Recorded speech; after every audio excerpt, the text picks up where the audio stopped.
ماہ سیام اپنا دامن لپیٹ رہا ہے اور ہم سے جدا ہوا چاہ رہا ہے۔ عید کا موسم، عید کی گھڑیاں جلوہ فراز ہو رہی ہیں۔ یہ شہر مواسات تھا، شہر محبت تھا۔ یہ ماہ انور اپنے دامن میں بہت سارے احساسات تھے جو ہمیں دے کر کے گیا ہے۔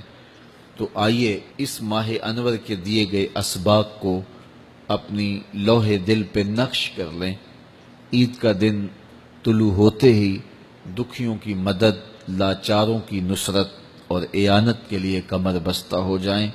لوگوں کے ساتھ حسن سلوک رکھیں، اپنے اطراف پہ غور کریں، غرباء، مساکین، گلی محلے میں، رشتہ داروں میں، اعزاء و اقرباء میں ان کی مدد کریں اور عید کی خوشیوں میں ان کو اپنے ساتھ برابر شریک رکھیں۔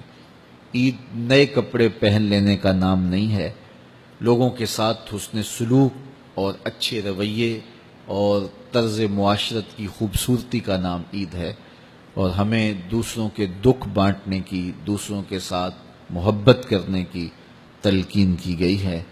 تو یہ فطرانہ بھی اسی لیے ہمارے اوپر واجب کیا گیا ہے کہ ہم غرباء کو عید کی خوشیوں میں شامل کر سکیں، ان کی عزت نفس کا خیال رکھتے ہوئے ان کو فطرانہ دیجئے، اس کے علاوہ بھی تحائف دیجئے، ان سے ملیے، ان سے محبت کا اظہار کیجئے اور اظہار بشاشت، اظہار مسرت کیجئے، ایک دوسرے کے ساتھ حسن سلوک کی عمدہ مثالیں قائم کیجئے۔ اللہ مجھے آپ کو اپنی خاص رحمتوں اور کرم نوازیوں کے حصار میں رکھے۔